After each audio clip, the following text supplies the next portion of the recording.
Pessoal, minha conversa aqui hoje é com a psicóloga Andréa Lara, uma amiga, xará, aqui de Brasília.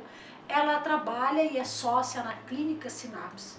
Ela é terapeuta de casal, ela é terapeuta de brain spotting e é terapeuta de MDR há mais de 15 anos. E ela vai falar um pouco pra gente sobre trauma, sobre MDR, sobre essas coisas que acontecem na cabeça da gente, às vezes a gente não sabe como é que é. Fica aí pra xeretar a conversa de hoje.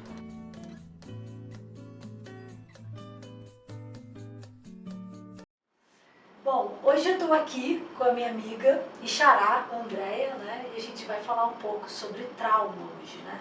E assim, eu acho legal poder, depois de te conhecer há tanto tempo, né? Acho que assim, esse momento até chega a ser histórico, né? Conversando com uma outra Andréa, né? Andréas. E sobre um assunto assim que eu acho que tem a curiosidade de muita gente. Porque a gente ouve falar sobre vários tipos de terapia, para várias outras coisas e tal.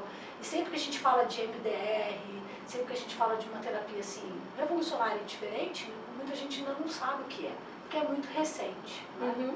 Então a ideia de hoje aqui é você poder contar um pouco pra gente como é que essa coisa do trauma acontece e como é que o MDR ajuda as pessoas nesse sentido, entendeu?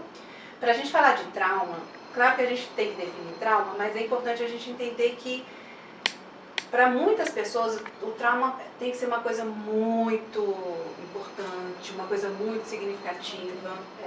E não necessariamente precisa ser, claro, que uma pessoa que foi vítima de um atentado terrorista, passou por uma situação de sequestro, violência sexual, abuso, são situações inquestionáveis de trauma. Mas o trauma, a gente até brinca no consultório, existem os nossos traumas do dia a dia, né?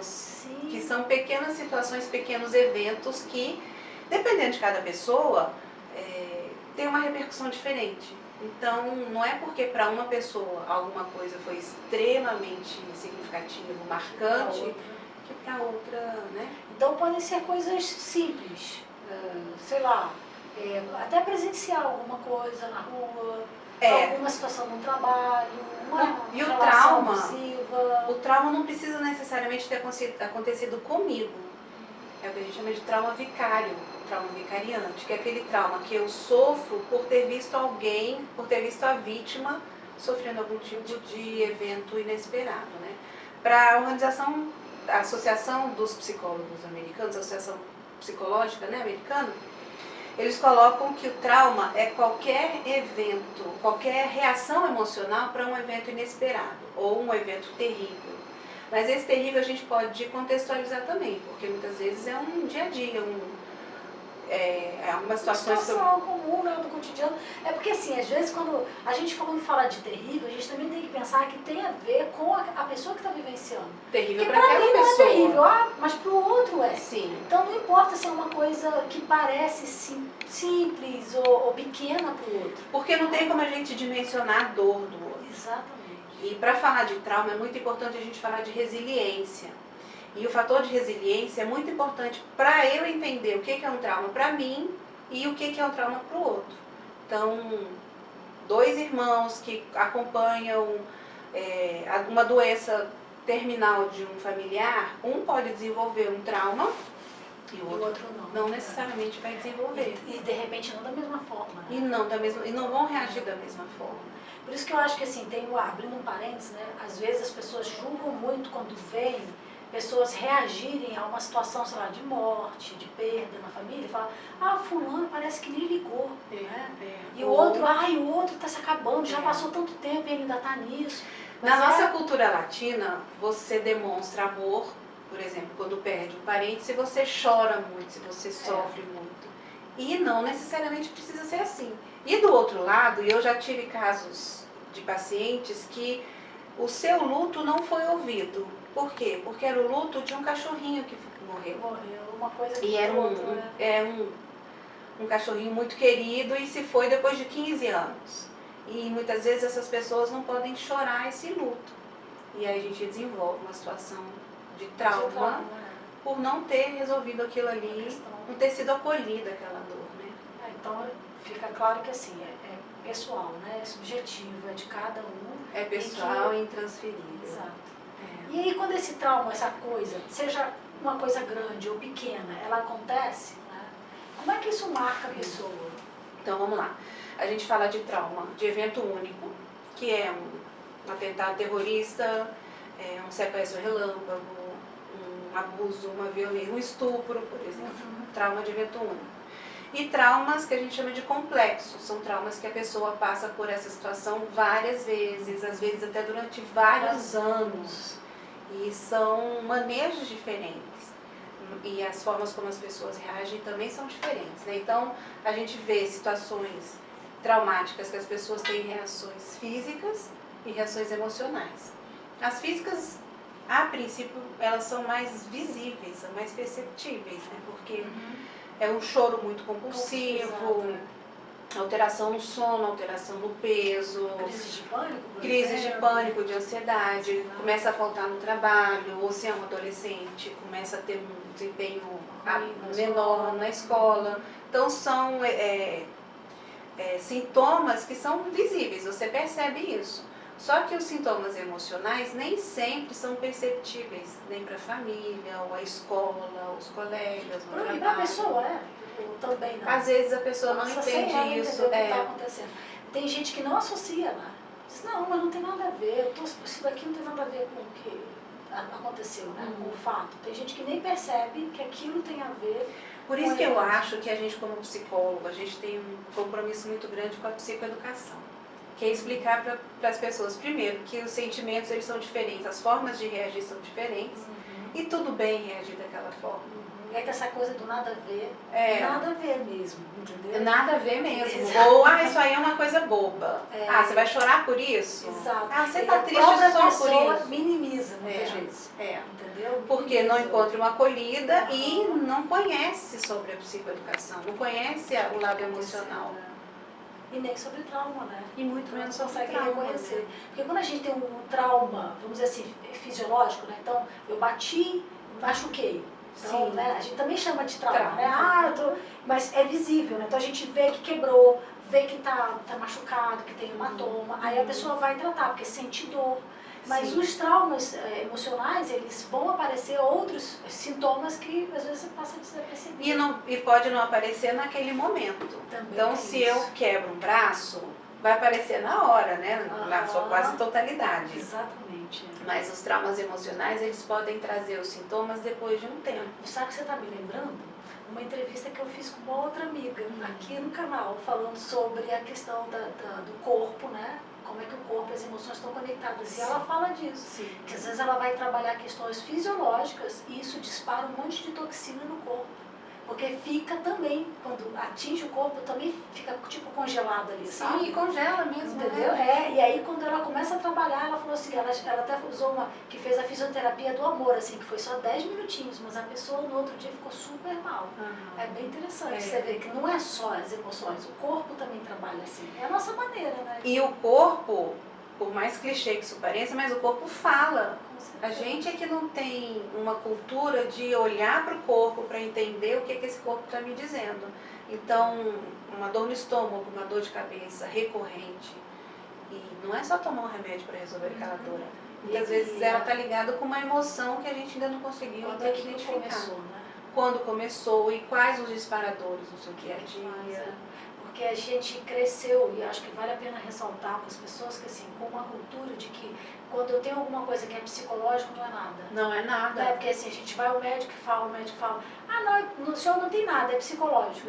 Né? E aí a gente faz essa relação, entendeu? E o que acontece que eu percebo, André, é assim, aí as pessoas deixam de tratar o nada, e aí com o tempo o negócio fica bem Esse pior. nada deixa de ser nada, né? Esse nada fica enorme e fica mais complicado para tratar. Eu acho que as questões psíquicas também são aquelas que, se você vai o mais rápido possível, você também vai ter menos tempo de tratamento, vai ter uma resposta melhor, várias outras coisas, mas as pessoas ficam no nada, né? Sim. A gente tem algumas situações que quando o trauma é muito recente e a gente faz uma intervenção em cima desse trauma recente, eu estou falando que as redes neurais, elas têm um funcionamento melhor. A resposta dessas redes neurais é melhor.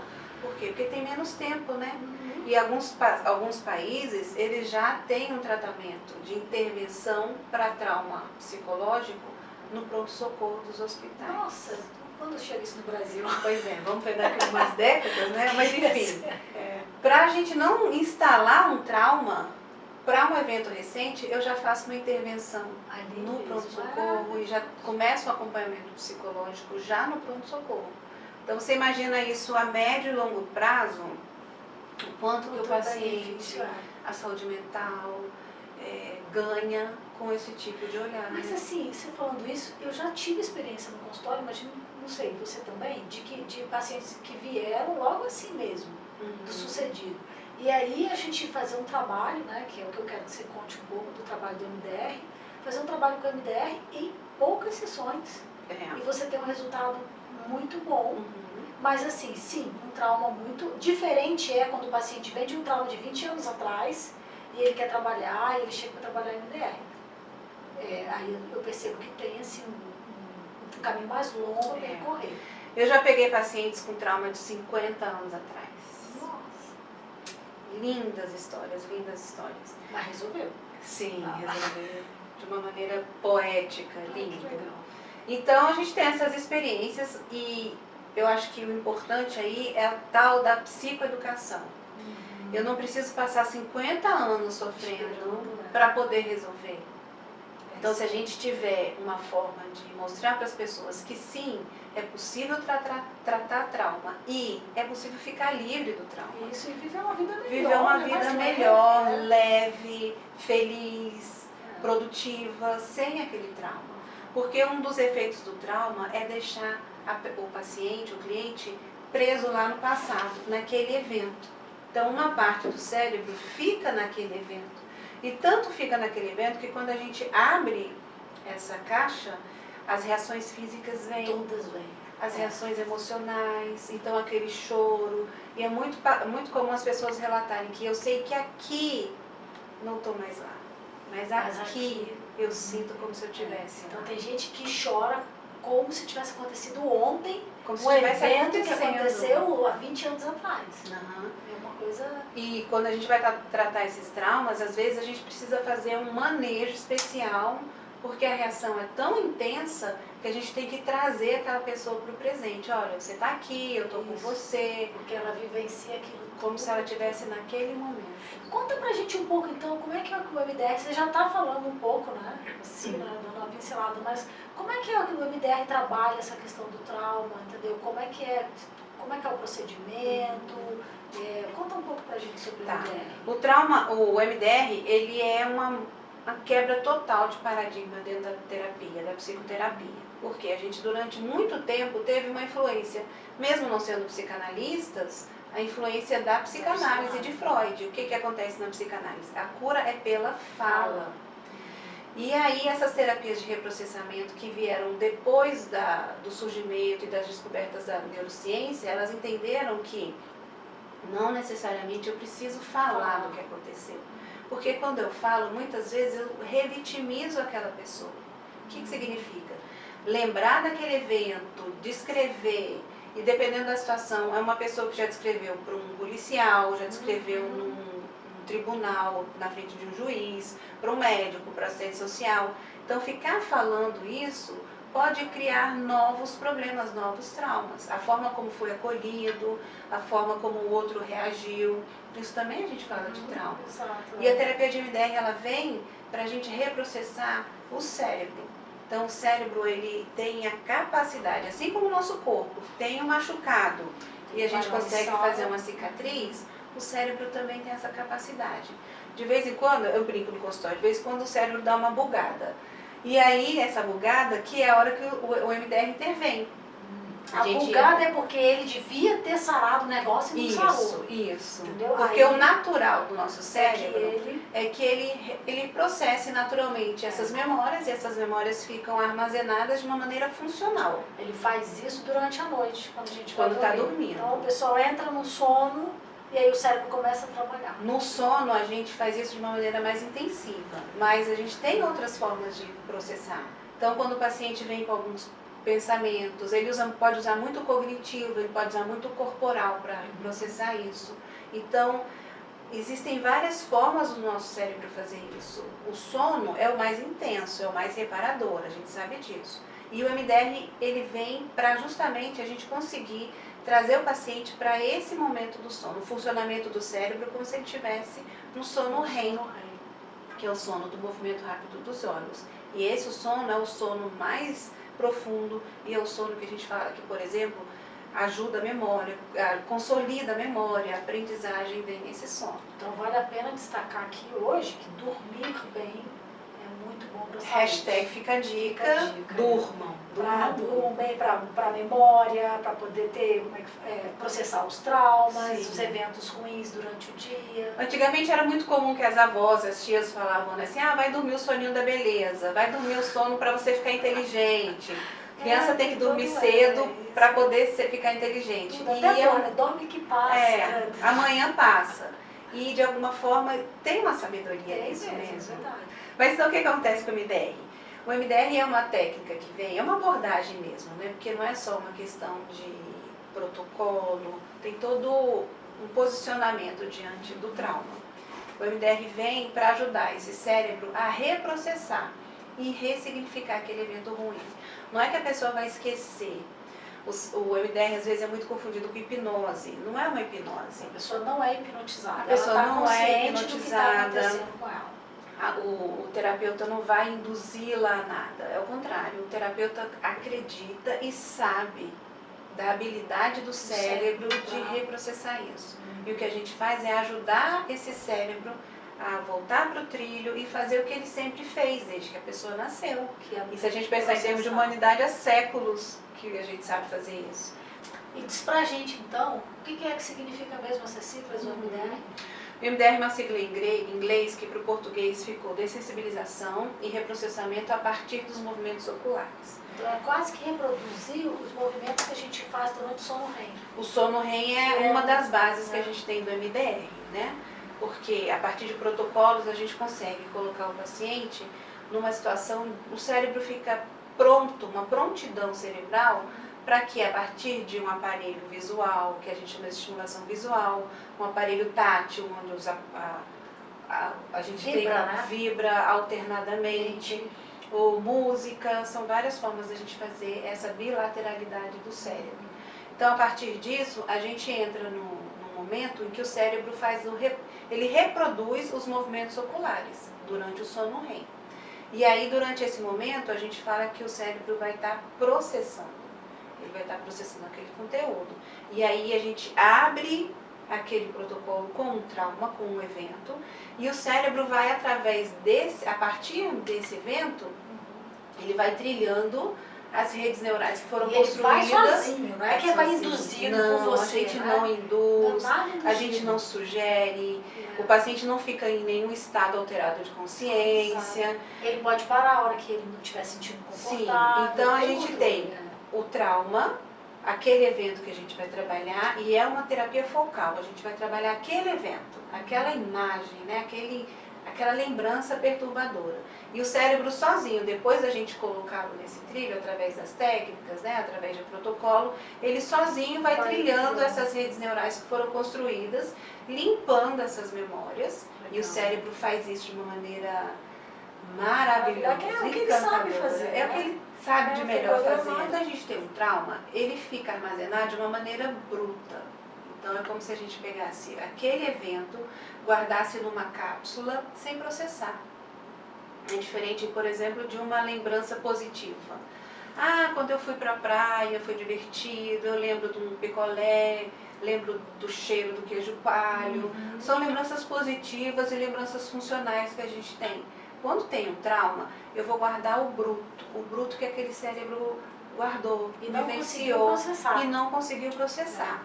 Então, quando a gente fala que o cérebro revive aquilo como se estivesse acontecendo, dentro do cérebro vai estar acontecendo de novo. Por quê? Porque ele não reprocessou que aquilo ficou no passado. Então, qualquer coisinha durante o meu dia que esbarre nessa cápsula vai disparar coisas e eu nem vou identificar, nem vou saber por que é aquilo, porque se está escondidinho... Isso. Então, pode ser que eu tive algum evento no passado que ficou guardado de uma maneira bruta, sem processar, e eu chego num trânsito, num congestionamento, e eu tenho uma crise de ansiedade e eu aparentemente não sei, porque eu não sei mesmo o porquê daquilo, realmente eu não consigo explicar e realmente eu não consigo entender e muitas vezes eu não consigo evitar que aquilo aconteça. Mas está associado com alguma Pode coisa, estar associado e a pessoa nem sabe nem disso. sabe. É muito comum das pessoas chegarem falando, olha, eu vim para tratar medo de elevador. E de onde surgiu esse medo? Não sei, eu nunca fiquei preso no elevador, eu nunca tive um evento que associasse a isso. Então a gente precisa reconstruir essa rede até o evento traumático, para entender, e aí esse cérebro quase que ele vira uma chavinha. Ah, então foi isso. E aí quando você fala das crenças, uma das coisas que a gente observa no trauma é que sempre fica uma crença negativa sobre a pessoa relacionada àquele trauma. Aquele evento. Então é comum, por exemplo, uma pessoa que sofreu um estupro chegar no consultório e falar, eu poderia ter feito alguma coisa. Como se a pessoa pudesse evitar o erro, que é o crime que foi do outro. Entendi. Então, no MDR a gente consegue também limpar essas crenças a respeito da gente próprio. Então, uma crença negativa, poderia ter feito alguma coisa, o próprio cérebro ressignifica e, por exemplo, chega à conclusão de que não, eu fiz o meu melhor. Naquele momento eu estava congelado, eu era uma criança, o erro não foi meu. É como se destravasse, né? E aí ele vira a chave, é o que a gente Por isso que falam muito, porque muita gente tem essa visão de que o MDR é uma terapia de alta velocidade, né? Que a pessoa sara rapidamente e tal, né? E eu vejo muito que tem essa rapidez mesmo nesse sentido, que quando o cérebro encontra esse ponto e vira essa chave, é tipo, ok, e vida que segue. Eu já vi paciente de consultório dizendo, não estou sentindo mais aquilo. E às vezes o próprio cérebro não entende que aquele evento já foi processado. E aí parece que ele fica tentando voltar, e as pessoas falam, mas aquela cena, não consigo nem ver mais a cena. Não faz mais sentido. Ou eu tento voltar ali e eu não consigo ficar naquela cena. Por quê? O que a gente chama dessa velocidade máxima ou velocidade rápida, não é que todo problema, todo trauma a gente vai conseguir resolver em uma sessão, em um mês. Né? Então, de repente, um trauma de 20 anos atrás, eu posso não conseguir resolver, e eu, na maioria das vezes, né? A regra é essa, eu não vou resolver em uma sessão. Exatamente. Mas a velocidade rápida é que, quando comparado com essas terapias mais tradicionais, que são as terapias de fala, a gente realmente tem uma recuperação muito mais rápida. Mas isso não significa uma sessão eu resolvo um trauma de 20 anos eu falo que assim, milagre é outro departamento, aqui em outro lugar. Aqui no meu consultório, milagre é aqui do lado. Atravessa o muro aqui do lado. Tem, porque assim, ali a gente tem outro esquema, né? Mas é interessante ver como as pessoas que conhecem ou já ouviu falar e tudo, vêm com essa mente, né? Eu acho que é legal também a gente pontuar que o paciente, quando a gente fala, você no início falou que não tem muito essa coisa da fala, né? Então, assim, como é que é isso? O paciente, então, não vai conversar com você durante o processo de MDR? Conversa, não conversa? A gente brinca que terapia de MDR é muito bom para adolescente e para homem.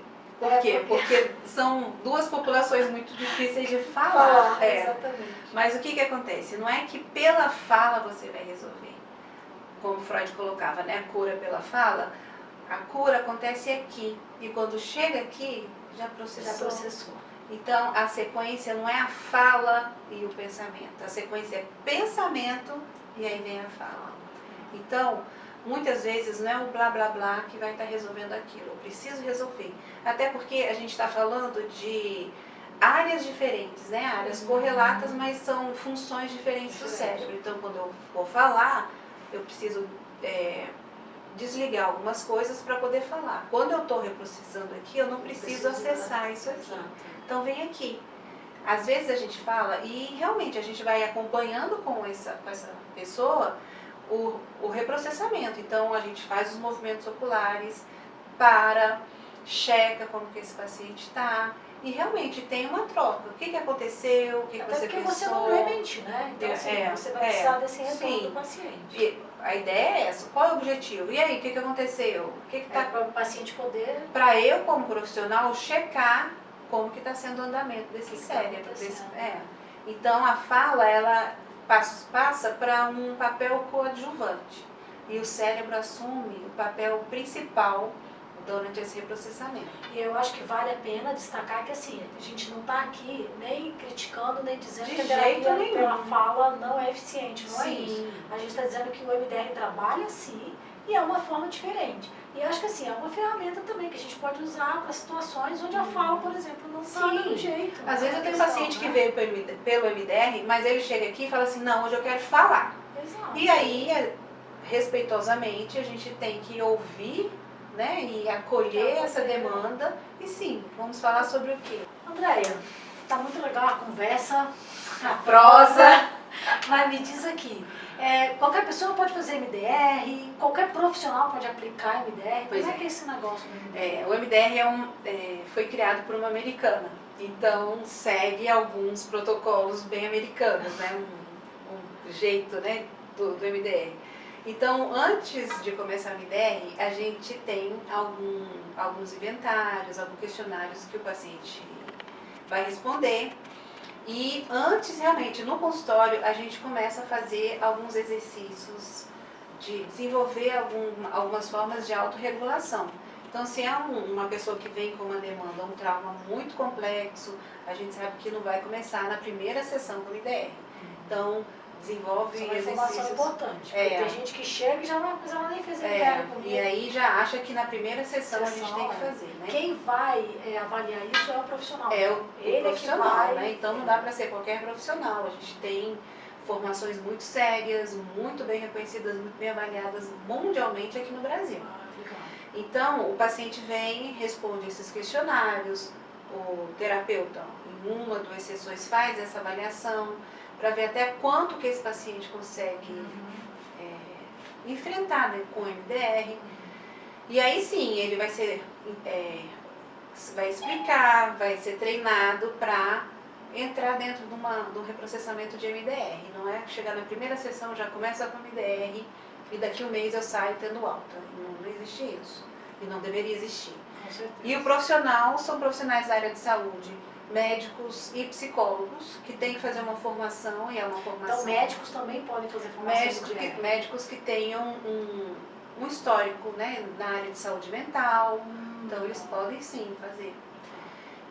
Como a MDR tem uma tradição muito grande científica, então as pessoas pesquisam, as pessoas publicam, e é muito bonito de ver como o MDR tem esse DNA dentro da ciência, da pesquisa. Então os profissionais têm trabalhado muito com o MDR e várias demandas. Um psicólogo que tem especialização, por exemplo, atende já uma tradição já há muito tempo, por exemplo, com paciente esquizofrênico, ele pode usar e tem usado. Mas o mais importante é qual a expertise que esse profissional tem. E aí o MDR vem como uma ajuda, um plus para que esse atendimento seja realmente mais efetivo e ele tenha realmente uma forma de ajudar melhor esses pacientes. Então, o psicólogo que já tem uma tradição, já tem uma especialização com mães gestantes, os esquizofrênicos, pacientes depressivos, os adolescentes, o MDR vem para ajudar. Então é mais importante você conhecer qual é a área desse psicólogo e para saber a área de atuação dele. Que pode ser. As pacientes, pessoas que têm problema com ansiedade, depressão. O que a gente vê resultados muito bonitos que eu falo assim, a superação, né? Aí às vezes eu brinco para assim, você fez um movimento de olho lindo, ele, o que é isso? Como que é um movimento lindo, né? Então essa beleza que a gente vê dentro do MDR. Então os resultados muito bons, a gente vê com ansiedade, com depressão, os traumas, né, que começou o clássico do MDR. Mas hoje é muito comum a gente usar o MDR também para melhoria de performance, com esportistas de alta performance, com pessoas que querem fazer concurso. Então, tem toda uma tradição do MDR com trauma, com depressão, ansiedade, mas sim, está crescendo muito essa área do MDR também para uma melhoria de vida, não é só para resolver problema, mas para melhorar o que já está bom. Que bom, isso é muito bacana para mim. Nossa, legal conversar com você. Legal conversar com você. Né? Aprendi um monte de coisa sobre o MDR, espero que as pessoas também. Legal estar aqui na sua clínica também, no seu espaço. Seja Obrigada por bem-vinda. você ter aberto esse Obrigada espaço pelo pra convite. gente. Espero que não seja a nossa última conversa. De jeito Porque nenhum. antes da gente gravar, você falou várias outras coisas aqui que eu acho que dá pra gente Já tem algumas conversar. ideias, né? É, porque tem muita gente que vem aqui xeretar no meu Sim. canal e a gente pode falar sobre A gente outros trabalha temas, muito né? hoje com DMDR e casal, terapia de Olha. casal com MDR. Legal Tá também. lindo, lindo, né? Tá Bom, muito bonito. então a gente volta aqui, se você tiver Sejam bem-vindas disponível, a sempre. gente volta. Sim. Muito obrigada, Obrigada, tá bom? obrigada. Pelo seu carinho, por me receber aqui, tá? Obrigada E bom, eu. era isso, né? Nem doeu, né? Nem não eu.